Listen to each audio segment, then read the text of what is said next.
सखी रे बाके बिहारी से हमारी लड़ गई अखियाँ।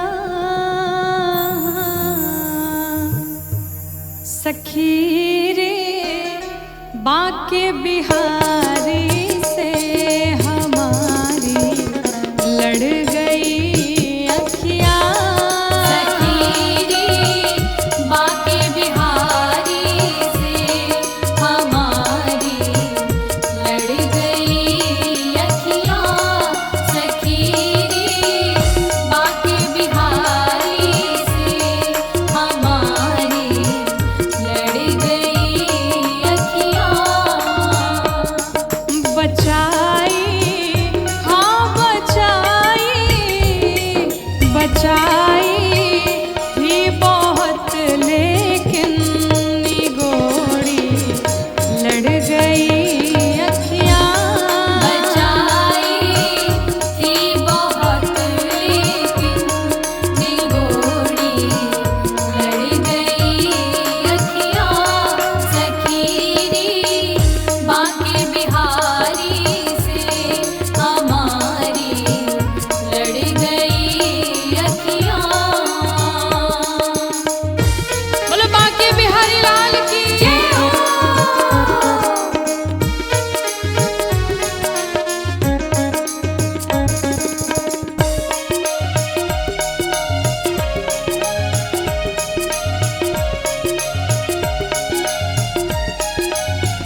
श्रीधाम अयोध्या जी में जब भगवान राम का जन्म हुआ, पूरी अयोध्यापुरी, सारी अयोध्यावासी, नगरवासी सभी प्रसन्न होकर के अपने अपने घरों में हवन इत्यादि करने लगे।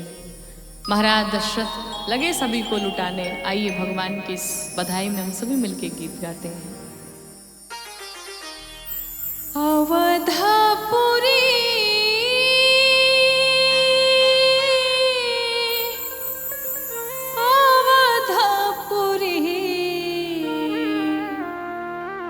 अवधापुरी है रामा, अवधापुरी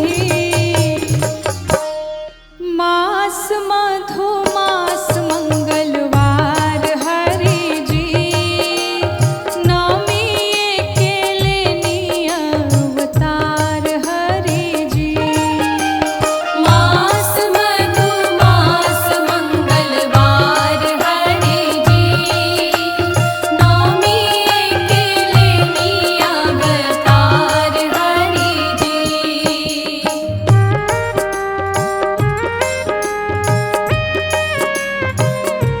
बड़े भाव से बोली रामलला सरकार की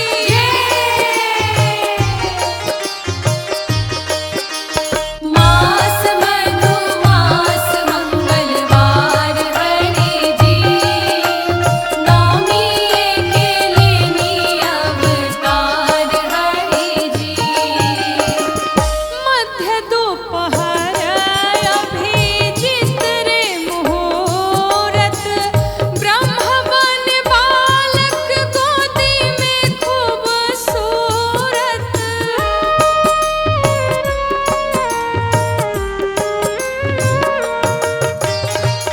मध्य दोपहर अभिजित रे मुहूर्त, ब्रह्म बन बालक गोदी में खूबसूरत, गोदी में खूबसूरत।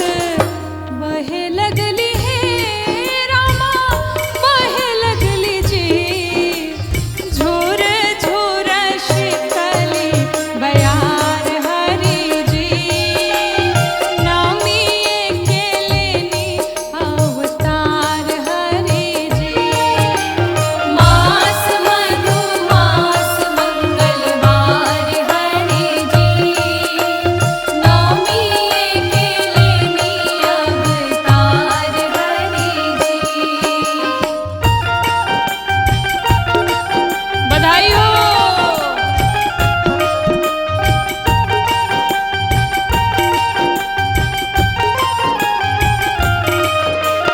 मास मधु मास मंगलवार हरि जी, नवमी अकेले नी अवतार हरि जी।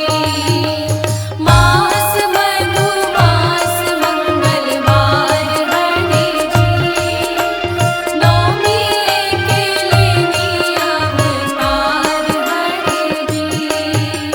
भगवान जैसे ही प्रकट हुए, चतुर्भुज स्वरूप धारण किया, माँ कौशल्या देख करके आश्चर्यचकित रह गई। कहते हैं, देखली चतुर्भुज रूप महतारी, मुनि मनहारी छवि अद्भुत विचारी।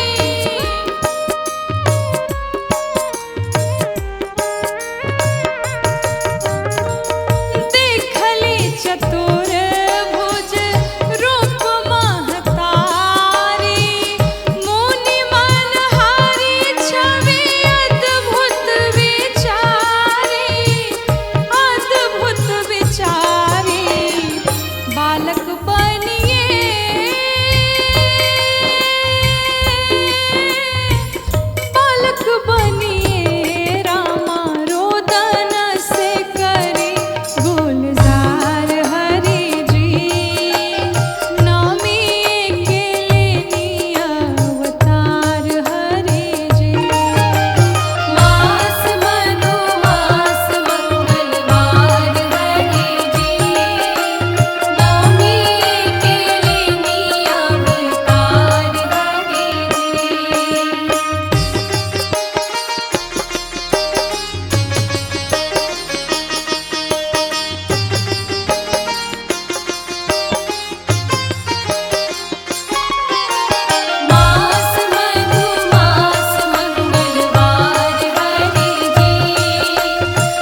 भगवान की भक्ति में आज हम सभी मिलकर के झूमते हुए नाचते हुए, क्योंकि कहते हैं कि जो भगवान की भक्ति में नाच लिया फिर उसको संसार में नाचने की आवश्यकता नहीं पड़ती। इसलिए सभी बड़े भाव से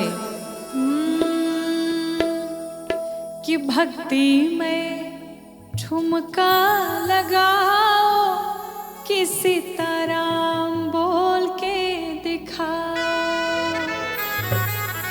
भक्ति में ठुमका लगाओ, कि सीताराम बोल के दिखाओ। भक्ति में ठुमका लगाओ, कि सीताराम बोल के दिखाओ। बोल के दिखाओ जी, बोल के दिखाओ। बोल के दिखाओ जी, बोल के दिखाओ। बोल के दिखाओ जी, बोल के दिखाओ। बोल के दिखाओ जी, बोल के दिखाओ। हाँ, भक्ति में ठुमका लगाओ, कि सीताराम बोल के दिखाओ। भक्ति में ठुमका लगाओ, कि सीताराम बोल के दिखाओ।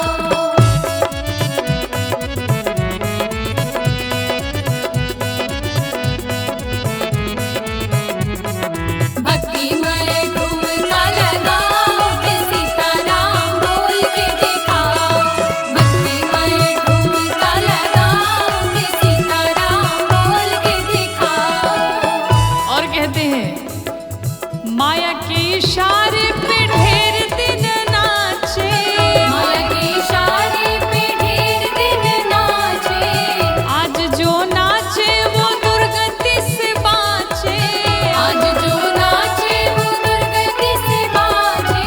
माया के इशारे पे ढेर दिन नाचे। आज जो नाचे वो दुर्गति से बाँचे। और क्या करना है? राजीव राजीव लोचन को लुभाओ, कि सीताराम बोल के दिखाओ।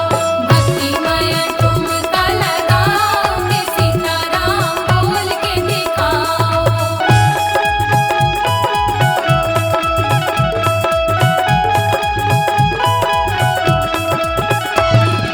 भक्ति में ठुमका लगाओ, कि सीताराम बोल के दिखाओ। भक्ति में ठुमका लगाओ, कि सीताराम बोल के दिखाओ। भक्ति में नाचे भोलेनाथ जी। भक्ति में नाचे भोलेनाथ जी। गौरा पार्वती के साथ जी। गौरा पार्वती के साथ जी। भक्ति में नाचे भोलेनाथ जी। गौरा पार्वती के साथ जी। और क्या करना है मिलके? राघव जी को कीर्तन सुनाओ, कि सीताराम बोल के दिखाओ। भक्ति में ठुमका लगाओ, कि सीताराम बोल के दिखाओ।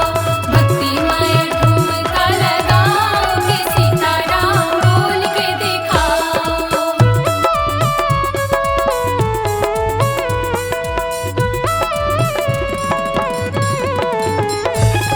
भक्ति में ठुमका लगाओ, कि सीताराम बोल के दिखाओ। भक्ति में ठुमका लगाओ, कि सीताराम बोल के दिखाओ। और कौन नृत्य कर रहा है? भगवान की राह देख रहे हैं अगस्त ऋषि के जो शिष्य हैं महाराज सुतीक्ष्ण जी। कहते हैं हाँ, डगर में नाचे अगस्त जी के चेला। डगर में नाचे अगस्त जी के चेला। अविरल भगति पाए अलबेला। अविरल भगति पाए अलबेला। हाँ, डगर में नाचे अगस्त जी के चेला। अविरल भगति पाए अलबेला। तुम भी सुतीक्ष्ण बन जाओ, कि सीताराम बोल के दिखाओ।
शरण में आने से जीव को संसार में कुछ भी दुर्लभ नहीं रह जाता। तो कहते हैं सुख संपत्ति, जय हो।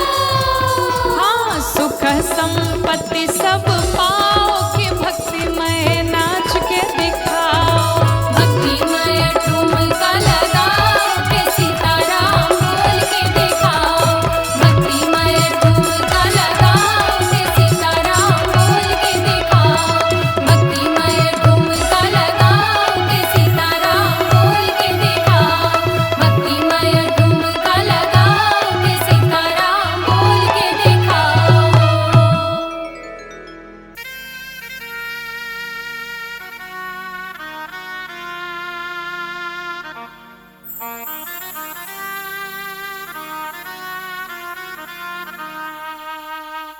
एक बिटिया जब अपने ससुराल में पहुंचती है, अपने माता पिता भाई बहन सबको बहुत याद करती है। और याद करते हुए एक बेटी ने अपने पिता के लिए कहा,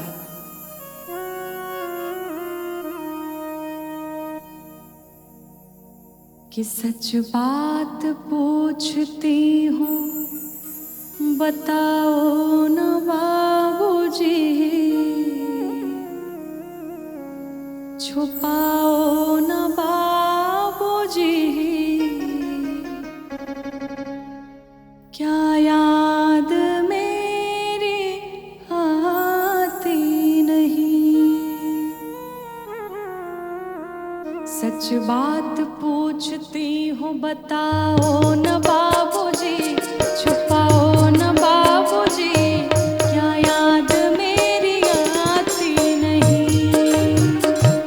सच बात पूछती हूँ बताओ न बाबूजी, छुपाओ न बाबूजी, क्या याद मेरी आती नहीं।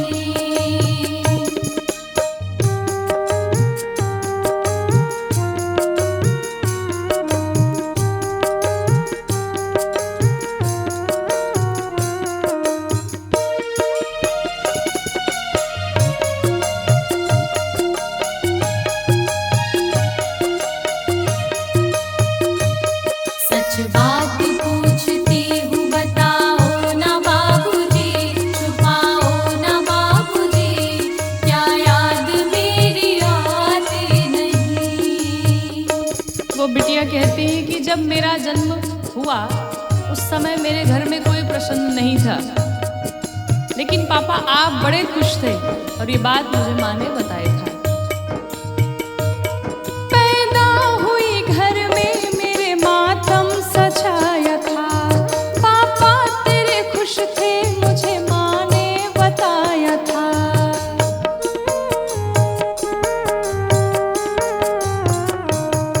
ले के नाम प्यार जताते भी मुझे थे, आते थे कहीं से तो बुलाते भी मुझे थे। मैं हूँ नहीं तो किसको बुलाते हो बाबूजी, बुलाते हो बाबूजी, क्या याद मेरी आती नहीं। सच बात पूछती हूँ बताओ न बाबूजी, छुपाओ न बाबूजी, क्या याद मेरी आती नहीं। वो बेटी कहती है कि मैं बिटिया तो थी, लेकिन हमें बेटों से अधिक आपने प्यार दिया, हमें बेटों से अधिक आपने लाड दुलार दिया। मेरी हर जिद पूरी हुई, मैंने जो जो इच्छाएं की सब पूरा हुआ।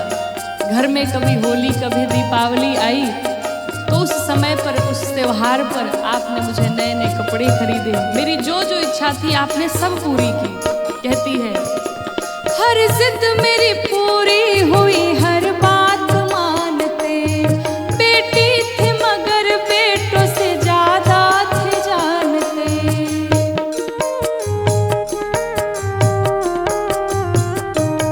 घर में कभी होली कभी दीपावली आई, सैंडल भी मेरी आई, मेरी फ्रॉक भी आई।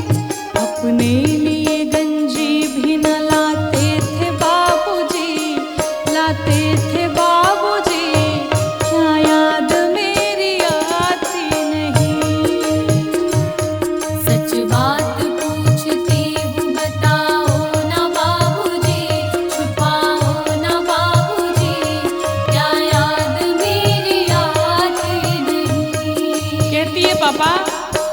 आपने सारी उम्र जो भी कमाया सब हम सब बच्चों के खर्चे में लगा दिया, हम सब की पढ़ाई में लगा दिया, और उससे जो भी बचा उससे हमारी सगाई में लगा दिया। लेकिन आप स्वयं के लिए कभी कुछ नहीं किए, सदैव हम सबकी खुशियों का ध्यान रखा।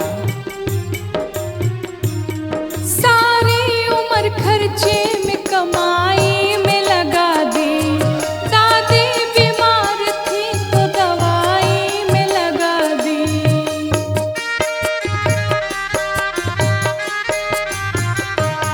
पढ़ने लगे हम सब तो पढ़ाई में लगा दी, बाकी बचाव मेरी सगाई में लगा दी। अब किसके लिए इतना कमाते हो बाबूजी, बताओ ना बाबूजी, क्या याद मेरी आती नहीं। सच बात पूछती हूँ, बताओ ना बाबूजी, छुपाओ ना बाबूजी, क्या याद मेरी आती नहीं। आप तो कहते थे कि तुम्हारे बिना मेरा मन एक पल भी कहीं नहीं लगेगा। जब मेरा विवाह था उस विवाह के समय में आप पूरी तैयारियां भी करते थे, और कहीं अकेले में पड़े तो छुप छुप के रो भी लिया करते थे। लेकिन क्या अब मेरे बिना आपका मन लगता है? पूछती है। कहते थे मेरा मन कहीं एक पल न लगेगा, बिटिया विदा हुई तो ये घर घर न लगेगा।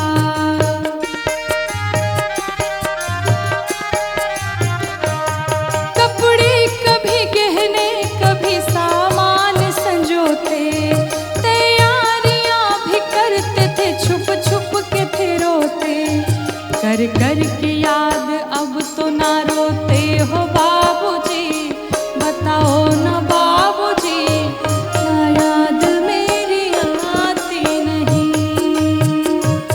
सच बात पूछती हूँ, बताओ ना बाबूजी, छुपाओ ना बाबूजी, क्या याद मेरी आती नहीं। और हर एक बेटी का अपने पिता से यही प्रश्न है। एक बेटी अपने पिता से कहती है कि पिताजी, जब एक बेटी अपने मायके में होती है, माता पिता के पास होती है, तो घर वाले कहते हैं कि ये पराया दिन है, इसे पराए घर जाना है। और जब वो ससुराल में पहुंचती है तो ससुराल वाले कहते हैं पराए घर से आई है। बेटी का प्रश्न है, कहा पिताजी ये कैसी परंपरा है, कैसा विधान है, आप बताओ ना मेरा अपना घर कौन सा है। मैं मायके को अपना घर कहूँ या ससुराल को अपना घर कहूँ? क्यों? क्योंकि आधा जीवन मेरा मायके में बीता, आधा जीवन ससुराल में बीता, मेरा अपना घर कौन सा है? प्रश्न करती है। कैसी परंपरा है ये, कैसा विधान है, पापा बताना कौन सा मेरा जहान है।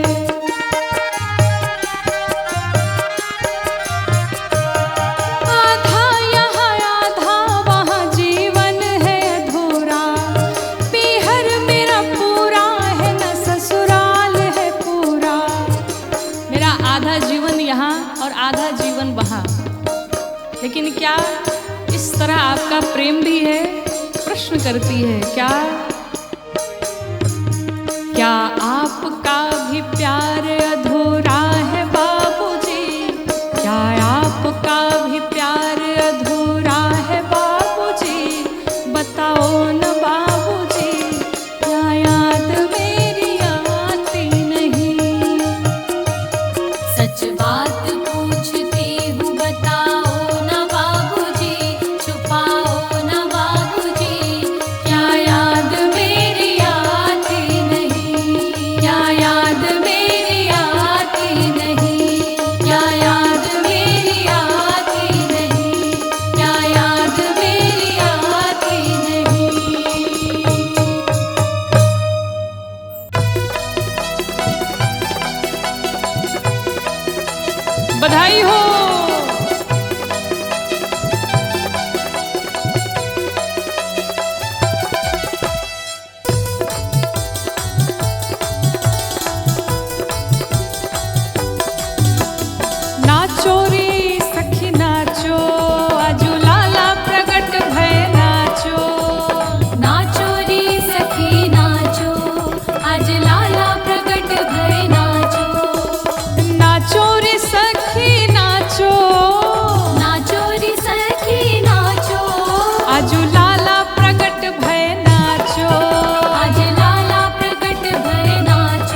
कौशल्या के जागे, सौभाग्य कौशल्या के जागे, आज राजमहल निकलागे, आज राजमहल निकलागे। हाँ सौभाग्य कौशल्या के जागे, आज